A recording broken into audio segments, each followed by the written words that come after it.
ঝাড়খণ্ডের অন্যতম গুরুত্বপূর্ণ শহর হলো এই ধানবাদ, যাকে আমরা মূলত কয়লা খনির শহর হিসাবেই কিন্তু চিনি। কিন্তু এই শহরের আশেপাশে লুকিয়ে আছে সবুজ পাহাড়, শান্ত জলাধার, ঝর্ণা আর প্রাচীন মন্দির।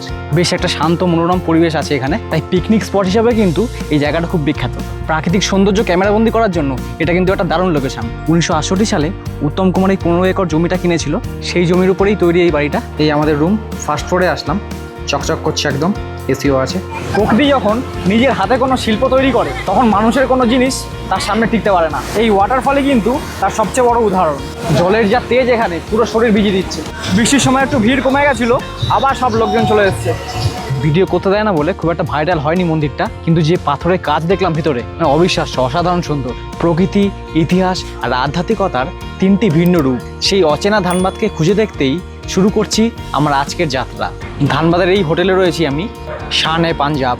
হোটেলটা তো দেখাবোই, তবে তার আগে দেখে নাও এখানে কিভাবে আসলাম আর কোন কোন জায়গায় ঘুরলাম। তাহলে শুরু করছি আজকের ভিডিও সেই হাওড়া স্টেশন থেকে। এই 6টা 25-এ ঢুকছে আমাদের বন্দে ভারত।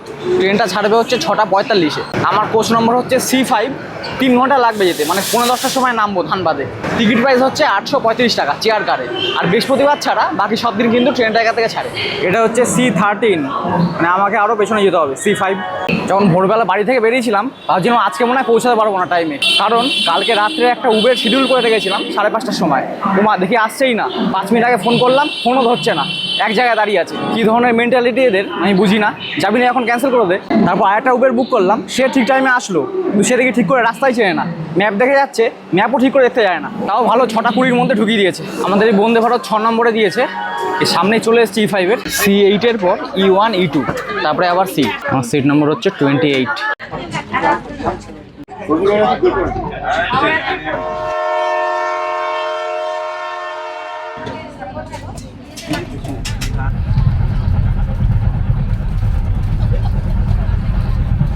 এই চা দিয়ে গেছে, সঙ্গে বিস্কুটও দিয়ে গেছে, কিন্তু চা করার জন্য গ্লাসই দেয়নি। এসছে অনেকক্ষণ পর। আমাদের কোচের বাইরেই ক্যাটারিংয়ের কাজ চলছে, এদিকে ব্রেকফাস্ট রেডি হচ্ছে।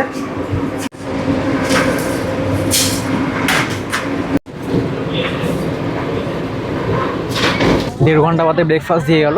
8টা 15 বাজে এখন। কি কি আছে দেখো, এখানে ফ্রেঞ্চ ফ্রাই দিয়েছে, আবার কড়াইশুঁটি, আর ভিতরে আবার ডিম আছে। এদিকে একটা কেক, আর এদিকে পাউরুটি, ব্রাউন ব্রেড দিয়েছে, এখানে বাটার, এখানে সস আছে, আর মিক্স জ্যাম।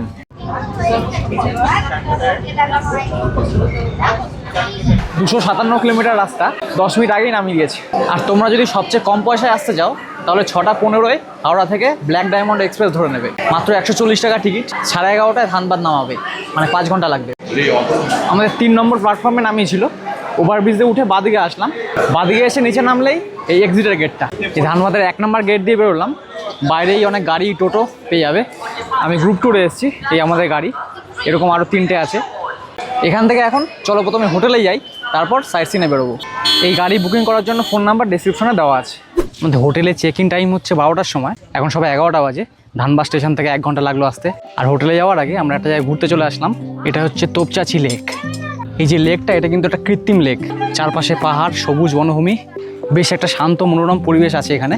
তাই পিকনিক স্পট হিসাবে কিন্তু এই জায়গাটা খুব বিখ্যাত। আর এই লেকটার মোট আয়তন হচ্ছে 214 একর। আশেপাশে যে পাহাড়টা দেখতে পাবে, এটাকে বলা হচ্ছে পরেশনাথ পাহাড়। এই পাহাড়ও কিন্তু এখানকার একটা অত্যন্ত পবিত্র ধর্মীয় স্থান। বাহ, কি সুন্দর ছবি আঁকছে দেখো।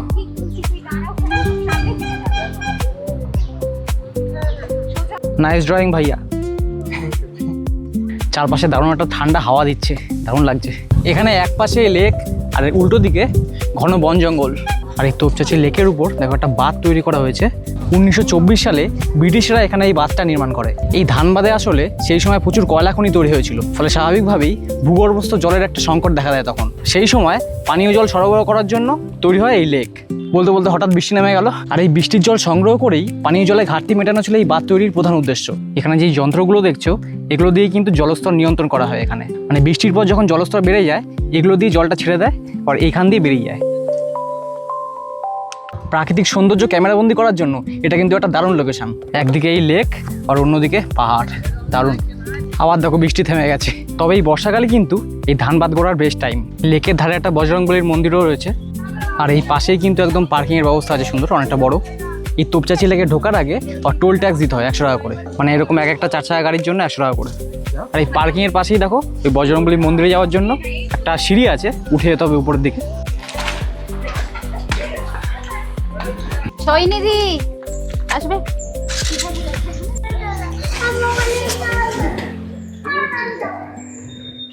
এই মন্দিরে আসলে উপর থেকে লেকটাও দারুণভাবে দেখা যাচ্ছে, কিন্তু দারুণ ভিউ আসছে এখান থেকে।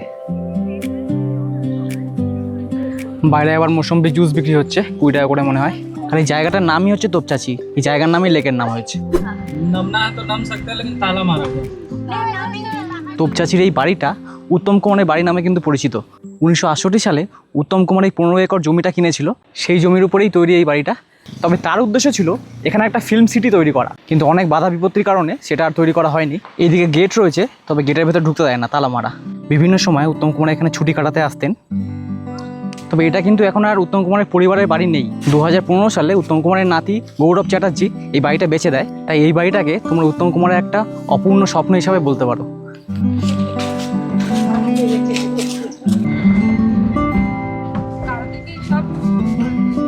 এবার আমরা চলে আসলাম তোপচাচির হোটেলে, ওই লেকটা থেকে 5 মিনিট আগলো আসতে। হোটেলের নাম হচ্ছে শান-এ-পাঞ্জাব। বাইরেটা কিন্তু বেশ সুন্দর করে সাজিয়েছে, একটা বৌদ্ধ মূর্তি রয়েছে। এখান দিয়ে ঢুকলাম, ঢুকে বাঁদিকে হচ্ছে রিসেপশন, আর পাশে একটা রেস্টুরেন্টও আছে।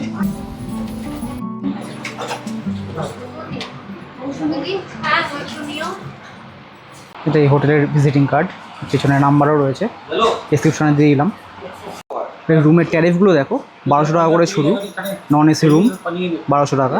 আর আমাদের হচ্ছে ডিলাক্স ক্যাটাগরি রুমটা 800 টাকার রুম। বাকিগুলো দেখতে পারো, সুপার ডিলাক্স তো আছে, প্রিমিয়াম রুম, ফ্যামিলি রুম 4 জনের। আর এখানকার চেক ইন আর চেক আউট টাইম দুটোই দুপুর 12টা, ওই জন্য এখনও ঢুকতে পারিনি, বাইরে বসে আছি রিসেপশনে। রুম ক্লিন হচ্ছে। আসলে চেক আউট টাইমটা চেক ইনের কিছুটা আগে হওয়া উচিত, কারণ একজন যাওয়ার পর রুম ক্লিন করতে টাইম লাগবেই। এই আমাদের রুম, ফার্স্ট ফ্লোরে আসলাম, চকচক করছে একদম, এসিও আছে, চালিয়ে দিয়েছে এসি। উপরে আবার সুন্দর ফল সিলিং, ওয়ার্ড্রপটা বেশ সুন্দর, আয়না আছে। আবার টিভি, এখানে টিভিটা দেখো, বেঁকানো টিভি। এই টিভি চলবে কিনা জানি না, কিন্তু এই বেঁকানো টিভি এরকম প্রথম দেখলাম আমি। এক সাইডে আবার জানলা।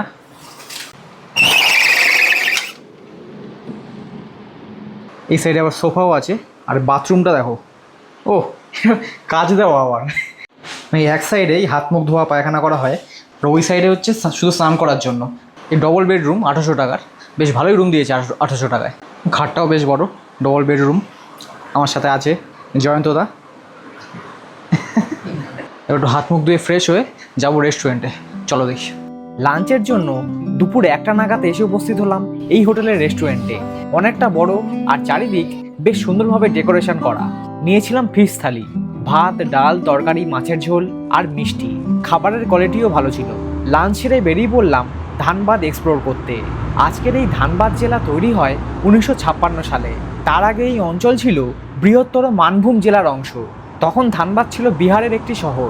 2000 সালে ঝাড়খণ্ড রাজ্য তৈরি হওয়ার পর এটি এই রাজ্যের একটি গুরুত্বপূর্ণ শহর হিসাবে পরিচিতি পায়। আমাদের হোটেল থেকে 1.5 ঘন্টা দূরে এখন চলে আসলাম উশ্রী ওয়াটারফল দেখতে। ওই রোডের উপর নামিয়ে দিয়েছে আমাদের গাড়ি, এবার এখান দিয়ে যেতে হবে সোজা, নিচে নামতে হবে, পিছল রাস্তা, জন্য অনেকে ভয় পাচ্ছে। বর্ষাকালে এসব জিনিস দেখতে তো খুব ভালোই লাগে, কিন্তু সাবধানে চলাফেরা করতে হয়। জলের স্রোতটা দেখো একবার, বাপ রে বাপ। পাথরের উপর যে যার মতো ফটো তুলতে বসে পড়ছে। জলের যা তেজ, এখানে পুরো শরীর ভিজিয়ে দিচ্ছে। ও আবার এখানে কি লাগিয়েছে, রিল বানানোর জন্য। যে নদীর জল এখানে দেখা যায় সেটা হচ্ছে উশ্রী নদী। একটা খাড়া গিরিখাত বেয়ে নদীটা এখানে প্রবাহিত হচ্ছে। এখানে আসার পরে প্রচণ্ড জোরে বৃষ্টি নেমে গেছে, সবাই ছাতা মাথা দাঁড়িয়ে পড়েছে। 3টে বড় শিলাখণ্ডের মাঝখান থেকে জল বইছে দেখো, এটা বড়, এটা মেজো, ওই পাশেটা সবচেয়ে ছোট। কখনো কখনো কিছু জায়গার সৌন্দর্য ভাষায় প্রকাশ করা যায় না, শুধু দাঁড়িয়ে দাঁড়িয়ে শুনতে হয় জলের শব্দ আর অনুভব করতে হয় ঠান্ডা বাতাসের ছোঁয়া। চারিদিকে বিশাল বিশাল পাথর, ঘন জঙ্গল, আর এইদিকে পাহাড়ের বুক চিরে নেমে আসা জলের ধারা। প্রকৃতি যখন নিজের হাতে কোনো শিল্প তৈরি করে, তখন মানুষের কোনো জিনিস তার সামনে টিকতে পারে না। এই ওয়াটারফলই কিন্তু তার সবচেয়ে বড় উদাহরণ। আর এখানে যে বড় বড় পাথরগুলো দেখতে পাচ্ছ, এগুলোকে বলা হচ্ছে গ্লাইস শিলা। কোটি কোটি বছর আগে পৃথিবীর গভীরে প্রচণ্ড চাপ আর তাপের ফলে এই শিলাগুলো তৈরি হয়েছিল। তারপর আস্তে আস্তে জলের ধাক্কায় বিভিন্ন রকম শেপ নিয়েছে পাথরগুলো। তাই এই উস্তি জলপ্রপাত শুধু একটা সুন্দর ঝর্ণাই নয়, এটা প্রকৃতির গড়ে তোলা এক অসাধারণ ভূতাত্ত্বিক নিদর্শন। বৃষ্টির মধ্যেও সবাই ছবি তুলতে ব্যস্ত। যে যতটা উপরে যেতে পারে ততটাই ভালো ছবি। বৃষ্টি না হলে বেশি ভালো লাগতো, কিন্তু বৃষ্টি না হলে আবার এরকম জলও পেতাম না। জলের স্রোতগুলো দেখে মনে হচ্ছে যেন উপরে কেউ কল খুলে দিয়েছে। আরও অনেক ছোট ছোট জলের স্রোত এই পাথরগুলো থেকেও আসছে। এই সব জলের স্রোত একসাথে হয়ে ওই দূরে বয়ে যাচ্ছে। বৃষ্টির সময় একটু ভিড় কমে গেছিলো, আবার সব লোকজন চলে এসছে। কয়েকজন তো আবার ওই ছাদের উপর উঠে গেছে। যে কোনো অ্যাঙ্গেল থেকে তুমি ওয়াটারফলের দিকে মুগ্ধ হয়ে তাকিয়ে থাকতে হয়। জলের স্রোতের এই সাদা ফেনাগুলো দেখে সমুদ্র বলে মনে হচ্ছে। ইচ্ছা করছে এখনই লাফিয়ে নেমে যাই, কিন্তু আজকে জলের যা স্রোত কেউ কিন্তু সাঁতার কাটার সাহস পাচ্ছে না। এই পাথরের উপর দাঁড়িয়ে থাকাটাও কিন্তু রিস্কের, যখন তখন পড়ে গেলে মাথা ফাথা ফেটে যাবে। মাথা না ফাটলেও হাত পা ভাঙার তো সম্ভাবনা রয়েছে। উপরে বৃষ্টি আর সামনে এই ঝর্ণা, চারিদিক দিয়ে জল আসছে। একটা গামছা আনা উচিত ছিল মনে হয়। সবাই চেষ্টা করছে যতটা ঝর্ণার কাছাকাছি গিয়ে ছবি তোলা যায়। এখানে আবার নেচে নেচে রিল বানানোর জন্য ব্যবস্থা করে রেখেছে, মানে প্রাকৃতিক সৌন্দর্যের সাথে একটা এন্টারটেনমেন্ট ফ্যাক্টরও কিন্তু রয়েছে এখানে। তবে এই ঝর্ণার উল্টো দিকেই এখানে কিছু একটা স্ট্রাকচার তৈরি হচ্ছে, জানি না কি করার চেষ্টা করছে। যাওয়ার সময় আবার এখান দিয়ে সাবধানে উঠতে হবে। আচ্ছা, এখানে সিমেন্টের বস্তা দিয়ে আবার সিঁড়ি বানিয়েছে। সিমেন্টের সিঁড়ি না, সিমেন্টের বস্তার সিঁড়ি।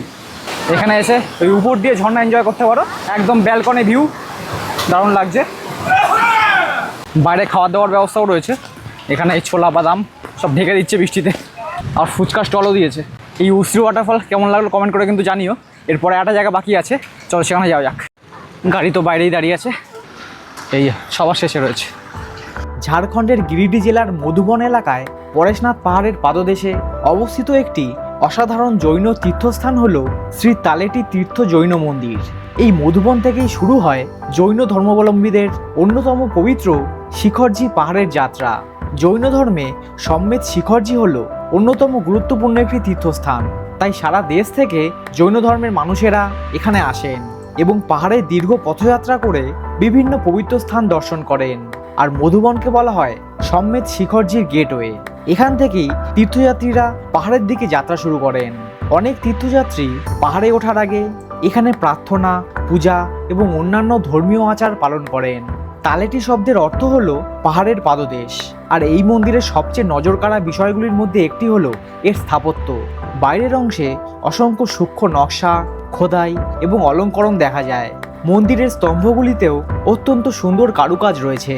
দূর থেকে দেখলে মন্দিরটির বিশালতা চোখে পড়ে, কিন্তু কাছে গেলে বোঝা যায় এর আসল সৌন্দর্য লুকিয়ে রয়েছে ছোট ছোট স্থাপত্যিক কারুকাজের মধ্যে। মন্দিরের ভিতরের ছোট ছোট দেবালয়গুলিতে জৈন তীর্থঙ্করদের মূর্তি ও ধর্মীয় প্রতীক রয়েছে।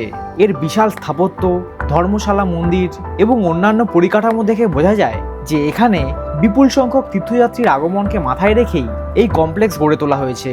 তুমি এই জায়গায় দাঁড়িয়ে স্থাপত্য, ধর্মীয় ইতিহাস এবং পাহাড়ের মনোরম প্রকৃতি সবকিছু একসাথে অনুভব করতে পারবে।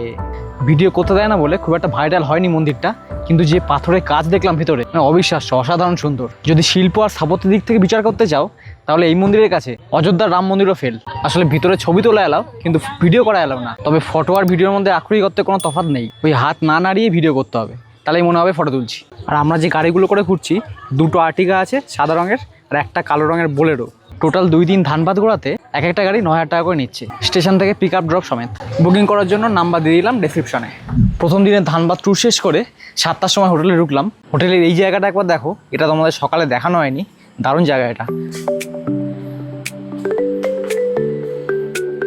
ফটো তোলার জন্য বেশ সুন্দরভাবে ডিজাইন করেছে এই পুরো জায়গাটাকে। ভেতরে আসলে ছোট্ট একটা পার্কের মতো দেখতে পাবে। বেশ সুন্দর একটা ব্যাঙের ছাতার মতো ডিজাইন করেছে এখানে বসার জন্য, আর বাচ্চাদের জন্য স্লিপ বানিয়েছে। বেশ সুন্দর একটা বাগান। এই বাগান থেকে ডান দিকে চলে আসলে এই জায়গাটাও দারুণ করেছে। এই বাগানের মাঝখানে খাওয়া দাওয়ার জন্য ব্যবস্থা করেছে, মনে হবে একদম জঙ্গলের মাঝখানে বসে খাচ্ছ। এইদিকে ছোট্ট একটা ঝর্ণা।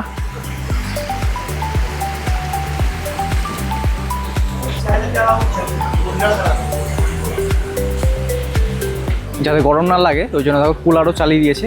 আর এইদিকে দেখো একটা ঘোড়া আছে, মানে ঘোড়ার মূর্তি। আর পাশে একটা লোহার সিঁড়ি রেখে দিয়েছে, এই সিঁড়ি দিয়ে উঠে ঘোড়ার পিঠে উঠে ছবি তুলতে পারবে। আর একদিকে দেখো একটা মকটেলের কাউন্টারও কিন্তু রয়েছে। এই জায়গাটা ঠিক রেস্টুরেন্টের বাইরেই, এই বাইরে বসে প্রকৃতির মাঝখানে খাবারের স্বাদ অনুভব করতে পারো। ধানবাদের এই প্রথম দিনের ট্যুর কেমন লাগলো কমেন্ট করে কিন্তু জানিও। ভালো লাগলে লাইক করতে ভুলো না। এর পরের ভিডিওতে তোমাদের নিয়ে যাবো ধানবাদের বাটিন্ডা ওয়াটারফল, রামরাজ মন্দির, তার সঙ্গে দেখে নেবো এখানকার কয়লার খনি। মিস করতে না চাইলে চ্যানেলটা কিন্তু সাবস্ক্রাইব করে রাখবে। আজকে শেষ করছি এখানেই। 2 দিন ধানবাদ ঘুরতে ট্রেন ভাড়া বাদ দিয়ে আমার খরচ হয়েছিল মোট 6,500 টাকা। ট্রেনের খরচ ধরলে সেটা 8,500-এ চলে গিয়েছিল।